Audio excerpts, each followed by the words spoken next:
Exams exams और exams. परीक्षा एक ऐसा शब्द जिससे हम बचपन से डरते आए हैं। हमारे बड़ों ने हमें कहा कि लाइफ भी एक एग्जाम है, जिंदगी भी परीक्षा है।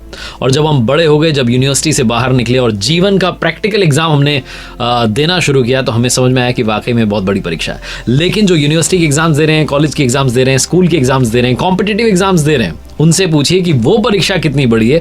तो आइए आज इस वीडियो में बात करते हैं एग्जाम प्रिपरेशंस के 5 उन तरीकों की जो आपके एग्जाम्स को शानदार बना सकते हैं, रिजल्ट को बेहतर बना सकते हैं। आप देख रहे हैं लर्निंग सीरीज, सीखोगे नहीं तो जीतोगे कैसे। आइए मिलकर के बात करते हैं, कर दिखाने की कुछ ऐसा कि दुनिया करना चाहे हमारे जैसा। सबसे पहली बात, सबसे इंपॉर्टेंट स्टेप है दोस्तों, अपना गोल डिसाइड कीजिए, अपनी डेस्टिनेशन डिसाइड कीजिए। आप कहेंगे तो हमारे सामने ही है, हम 9th में, 10th में, 11th में, 12th में कोचिंग कर रहे हैं, कॉम्पिटिटिव एग्जाम की तैयारी कर रहे हैं, हमारे सामने लक्ष्य नहीं। लाइफ का लक्ष्य कुछ और है। लाइफ का लक्ष्य डिसाइड कीजिए, बड़ा गोल सामने लेकर आइए। जिस दिन वो बड़ा गोल सामने आ जाएगा, ये छोटे छोटे हर्डल्स आपके लिए बहुत आसान हो जाएंगे, ये छोटी छोटी बाधाएं आप ऐसे ही पार कर जाएंगे। इसीलिए सबसे इंपॉर्टेंट स्टेप है, अपनी मंजिल को डिसाइड कीजिए। आपको मालूम होना चाहिए कि आपको कहाँ पहुंचना है। वो ट्रेन कहीं भी नहीं पहुंचती जिसे अपना स्टेशन मालूम नहीं होता, वो प्लेटफॉर्म पर खड़ी रह जाती है। वो प्लेन कहीं नहीं पहुंचता जिसे मालूम नहीं है कि कहाँ के लिए उड़ करके जाना है। इसीलिए एग्जाम्स के लिए नहीं पढ़ना है, बल्कि उस बड़े लक्ष्य के लिए पढ़ना है। जब आपके दिमाग में वो लक्ष्य होगा तो आप आराम से तैयारी करना शुरू करेंगे, आपको मजा आने लगेगा, उस पढ़ाई में मजा आने लगेगा। उस एग्जाम की कट ऑफ के लिए नहीं, बल्कि अपने उस बड़े लक्ष्य के लिए आपको तैयारी करनी होगी। फिर जो प्रॉब्लम्स आएंगी उनको आप मानेंगे ही नहीं, क्योंकि आपको मालूम होगा कि भैया अब मैं बड़े लक्ष्य की तैयारी कर रहा हूं। स्वामी विवेकानंद जी ने कहा कि जीवन में एक ही लक्ष्य बनाइए और दिन रात उसी के बारे में सोचना शुरू कीजिए, यहां तक कि सपने भी उसी के बारे में आने चाहिए। उसके बाद जब आप मेहनत करने में जुट जाते हैं उस टारगेट को पाने के लिए, तो सक्सेस आपको मिलती है। लेकिन ऐसा नहीं कि सक्सेस आपको हर बार मिलेगी, कई बार फेल भी होना पड़ेगा, कई बार फेलियर का सामना भी करना पड़ेगा। लेकिन याद रखिए, गिरते हैं शहसवार ही मैदान जंग में, वो तिफल क्या गिरेंगे जो घुटनों के बल चलते हैं। अगर कभी गिर जाओ तो ये याद करना कि जब आपने चलना सीखा था बचपन में, तो कितनी बार आप जमीन पर गिरे थे, कितनी बार आपको लगी थी। आपने साइकिल चलाना सीखा था तो कितनी बार आप गिरे थे। गिरना, उठना, लड़खड़ाना, ये सब जीवन का प्रोसेस है, इसलिए घबराना नहीं।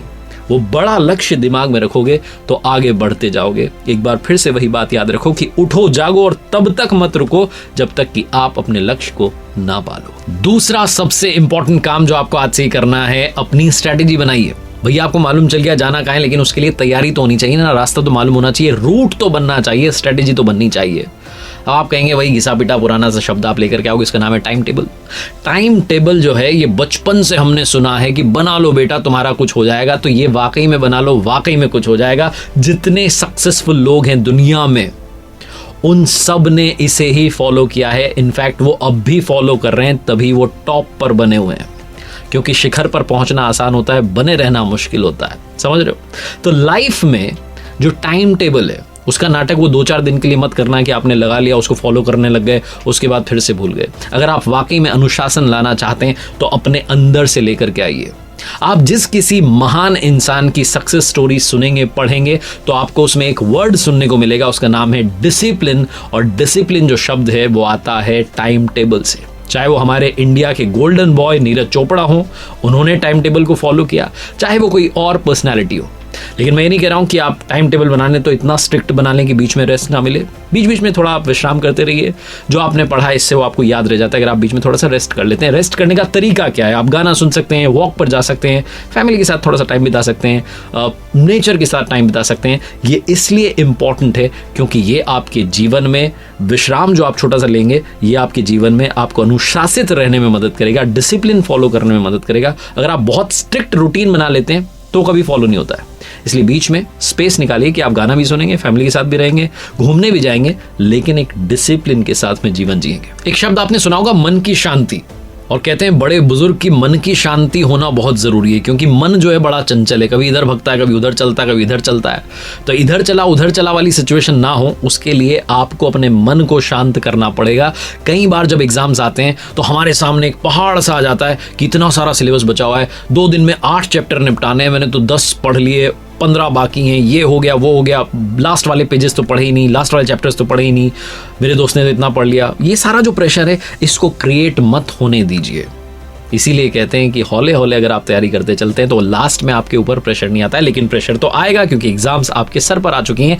ऐसी सिचुएशन में क्या करना है, ऐसी सिचुएशन में आपको अपने मन को शांत करना है, कामनेस लेकर के आनी है, उसके लिए मेडिटेशन करना है। 15 मिनट्स अगर आप अपने डेली रूटीन में से निकालते हैं और 15 मिनट्स अगर आप मेडिटेशन करते हैं, ध्यान करते हैं, तो अपने आप एक मन की शांति मिलेगी। और रिसर्च कहती है, एक्सपर्ट्स कहते हैं कि एक शांत मन जो होता है वो 4 गुना ज्यादा चीजों को याद रखता है और बेहतर करके दिखाता है। मन को शांत करने के बहुत सारे सोल्यूशंस हैं। ध्यान लगा सकते हैं आप, स्मार्टफोन का इस्तेमाल करना कम कर सकते हैं, स्क्रीन टाइम घटा सकते हैं, नींद थोड़ा ज्यादा लेना शुरू कर सकते हैं, योगा करना, एक्सरसाइज करना शुरू कर सकते हैं। मन को शांत रखेंगे तो सही मंजिल और सफ़र जो है आपका वो बहुत आसान हो जाएगा, आप मंजिल तक पहुंच जाएंगे।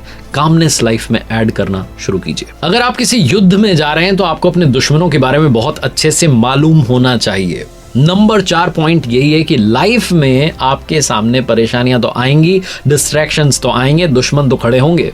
ये दुश्मन बदल चुके हैं। ये दुश्मन है आपके OTT, ये दुश्मन है आपका सोशल मीडिया, जो एग्जाम के टाइम में आपसे कहता है कि अरे 10 मिनट आ जा, 10 मिनट आ जा, और 10 मिनट कब 2 घंटा बन जाता है पता नहीं चलता है। इसीलिए नंबर 4 पॉइंट है मेरे दोस्त, डिस्ट्रैक्शंस को भी डिस्ट्रैक्ट करना शुरू कीजिए, उनको भी गायब करना शुरू कीजिए। स्मार्टफोन का ज़माना है, सुबह जगते ही हम ब्रश करने से पहले नोटिफिकेशन देखते हैं। तो ऐसे ज़माने में जहाँ पेरेंट्स के सामने भी दिक्कत है कि बच्चों को मोबाइल दें या ना दें, मैं आपसे कहना चाहता हूँ कि जितनी आपके काम की एप्लीकेशंस नहीं हैं, एग्जाम टाइम में सारी की सारी अनइंस्टॉल कर दीजिए, क्योंकि ये फास्टर और फास्टेस्ट का ज़माना है। तो ऐसे में आपको डिसाइड करना है कि फास्ट दौड़ने के लिए कौन सी चीज़ आपके काम की है। जो काम की नहीं है उसको हटा दीजिए, लाइफ आपकी आसान हो जाएगी। आप तो ये मान के चलो कि आप एक ऐसे समंदर में कूद गए हो जहां दूर दूर तक कोई नाव नहीं है बचाने के लिए, तैर कर ही पार करना होगा और कोई रास्ता ही नहीं बचा है। जब ये सामने सिचुएशन आएगी तो क्या करोगे? तैर के दिखाओगे। इसीलिए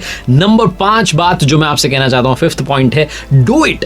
यही आपका सबसे बड़ा वॉर क्राई है, करके दिखाओ। कर दिखाओ कुछ ऐसा कि दुनिया करना चाहे आपके जैसा। जो भी करना पड़े अपने सर्वाइवल के लिए वो करके दिखाओ। उसके लिए आपको सीनियर से मदद लेनी है, टीचर से मदद लेनी है, अपने साथी स्टूडेंट से मदद लेनी है। पूछो, 1 बार नहीं, 5 बार नहीं, 10 बार नहीं, 20 बार पूछो। इतने अच्छे से पूछो कि आपको सही जवाब मिले, आपके दिमाग में बात क्लियर हो जाए, और जब एग्जाम में आप बैठो, आपके सामने वो सवाल आए तो आप उसका ठीक सही सटीक वाला जवाब दे करके आओ। अगर आप शर्माओगे कि मुझे तो इस सब्जेक्ट में बड़ी प्रॉब्लम आती है, किससे पूछूंगा तो मुझे पता नहीं क्या कहेंगे, कि इतना इजी भी तो समझ में नहीं आ रहा है। इजी कॉन्सेप्ट भी समझना चाहते हो तो समझो, लेकिन करके दिखाओ। इसीलिए मैं आपसे कहता हूं कि एक दूसरे की मदद करो, अपने दोस्तों का एक ग्रुप बनाओ, पढ़ाई की बातें करो, एग्जाम टाइम में सिर्फ और सिर्फ अपनी मंजिल पर फोकस करो।